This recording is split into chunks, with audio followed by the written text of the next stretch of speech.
رمضان المبارک کے آخری جمعے کو عامة المسلمین نے جمعۃ الوداع کے طور پر منایا۔ تلنگانہ کی تمام مساجدوں و شہر حیدرآباد کی تمام مساجدوں میں مصلیوں کی کثیر تعداد نے شرکت کی۔ تاریخی مکہ مسجد میں سب سے بڑا اجتماع دیکھا گیا۔ نماز کے پیش نظر مدینہ سرکل سے شغالی بنڈال، لڑ بازار سے کوٹلہ علی جا تک فرش کا اہتمام کیا گیا تھا۔ مکہ مسجد میں امام و حافظ و قاری مولانا رضوان قریشی نے خطبہ دیا اور نماز کی امامت کی۔ خطبے میں انہوں نے ماہ سیام کی اہمیت واضح کیا اور ملک میں امن و امان، قبلہ اول کی بحالی، فلسطین کے مظلوموں کے لیے رغبت انگیز دعا کی۔ مکہ مسجد میں صدر مجلس بیرسٹر اسدالدین اویسی و مجلس کے اراکین اسمبلی نے شرکت کی۔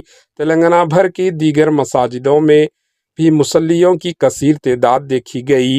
شہر حیدرآباد کے ٹولی چوکی، جامع مسجد گولکنڈہ، جامع مسجد، مسجد عزیزیہ آصف نگر و دیگر مساجدوں میں مصلیوں کی کثیر تعداد دیکھی گئی۔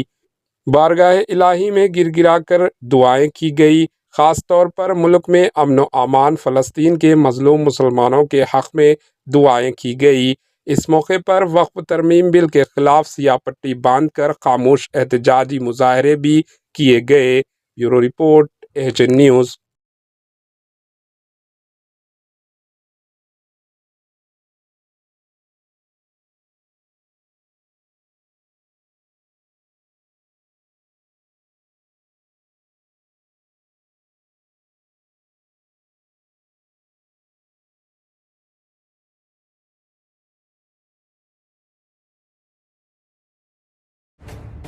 AHN نیوز کے یوٹیوب چینل کو سبسکرائب کریں اور بیل آئیکن کو دبانا نہ بھولیں تاکہ آپ کو ہر نئی آنے والی ویڈیو کا نوٹیفیکیشن بر وقت مل سکے۔